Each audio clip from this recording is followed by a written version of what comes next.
പോവാണ്ട് ആ സബ്സ്ക്രൈബും ലൈക്കും ഒക്കെ ഒന്ന് ചെയ്തേക്കണേ. അതുമാത്രം പോരാ, വീഡിയോ ഫുള്ളായിട്ട് കാണുകയും വേണം. നിങ്ങളുടെ സ്കൂളിൽ ഇപ്പോൾ വർക്ക് എക്സ്പീരിയൻസ് എന്ന് പറഞ്ഞിട്ട് ഒരു സബ്ജക്റ്റ് ഉണ്ടോ പഠിക്കാനായിട്ട്?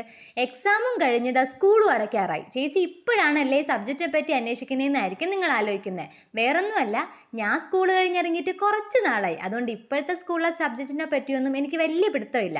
ഞങ്ങൾ പഠിച്ചിരുന്ന ടൈമിൽ ഞങ്ങൾക്ക് ഉണ്ടായിരുന്ന ഒരു സംഭവമാണ് ഈ വർക്ക് എക്സ്പീരിയൻസ്. ശരിക്കും അതൊരു സബ്ജക്റ്റ് ആയിരുന്നു ഞങ്ങൾക്ക്, എക്സാം ഇല്ലാത്ത സബ്ജക്റ്റ്. വേറെ ഒരു ദിവസം ഞങ്ങൾ സ്കൂളിൽ പോയില്ല എന്നുണ്ടെങ്കിലും ഈ വിഷയമുള്ള ദിവസം ഞങ്ങൾ മുടങ്ങാണ്ട് ഹാജരാകുമായിരുന്നു. കാരണം അതിൽ ഈ ആർട്ട്, ക്രാഫ്റ്റ് ഇതൊക്കെയാണ് പഠിപ്പിക്കുന്നത്. പണ്ടേ ഈ ക്രാഫ്റ്റിനോട് നമുക്ക് കുറച്ച് താല്പര്യം കൂടുതലാണല്ലോ. വെറൈറ്റി ഫ്ലവേഴ്സ് ഉണ്ടാക്കുക, അതുപോലെ സ്റ്റിച്ചിങ്ങിൻ്റെ ബേസിക് പഠിപ്പിക്കുക, അതൊക്കെ ആയിരിക്കും മിക്ക ദിവസവും ഞങ്ങൾക്ക് ടീച്ചേഴ്സ് പറഞ്ഞു തരാറുള്ളത്. അതുമാത്രമല്ല, ഈ ക്ലാസ്സിൽ പങ്കെടുക്കുന്ന പിള്ളേരെ ആയിരിക്കും പുറത്ത് ഈ കോമ്പറ്റീഷനൊക്കെ വേണ്ടിയിട്ട് ടീച്ചേഴ്സ് കൂടുതലും കൊണ്ടുപോകാറുള്ളത്. ഞാൻ ഒരുപാട് മത്സരത്തിന് പുറത്ത് പോയിട്ടുണ്ട്.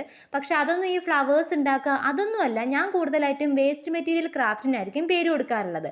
അതിൻ്റെ കാരണം നമ്മളിതിന് മുന്നേ പറഞ്ഞിട്ടുണ്ട്.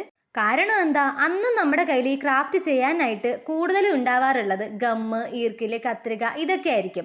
അല്ലാണ്ട് ഈ ക്രാഫ്റ്റ് സപ്ലൈസ് ഒന്നും അധികം ഉണ്ടാവാറില്ല. നമുക്ക് ക്രാഫ്റ്റ് ചെയ്യാൻ ഇതൊക്കെ മതി.